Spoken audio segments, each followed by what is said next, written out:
Just going to also get in the latest updates coming in. We can confirm for you that there has now been a loud bang. We're going to presume that's an explosion that's been heard in Dubai.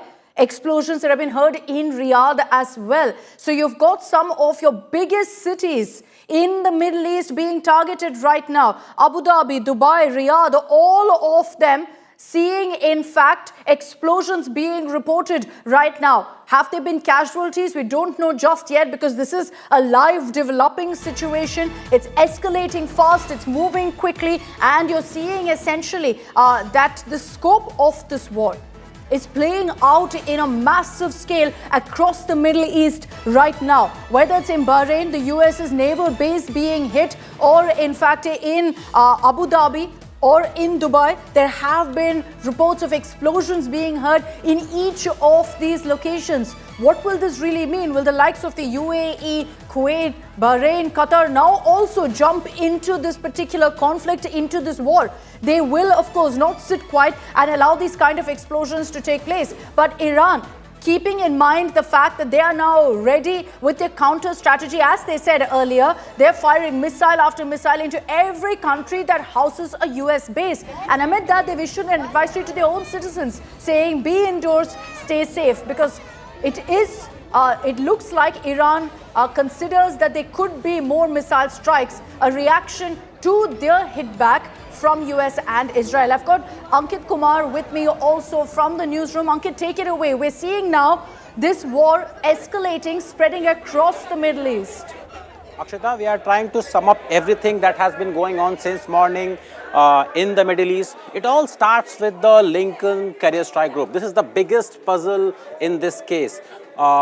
Between 10 and 10:30 local in Tehran today, the American and Israeli aircrafts and missiles struck right at the heart of the Iranian capital. Now, how did they manage it? How did they manage to pull this off? Because Iran, remember, has a sizable air defense options. They have Russian-built air defense missiles. Why did they not work? And the answer to that query lies in this carrier strike group. Remember, when this Abraham Lincoln CSG travels, it does not travel alone. It has thousands of Tomahawk cruise missiles.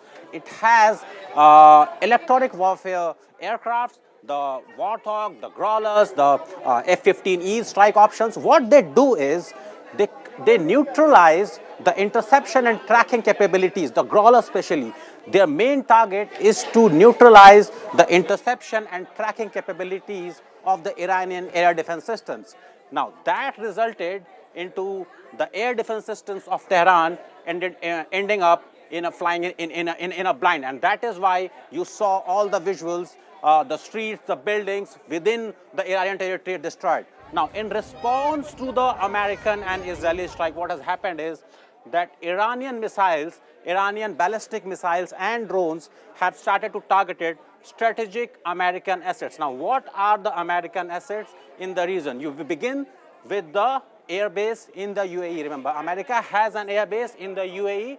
As you move west, you find the Al Ubaid airbase. Okay.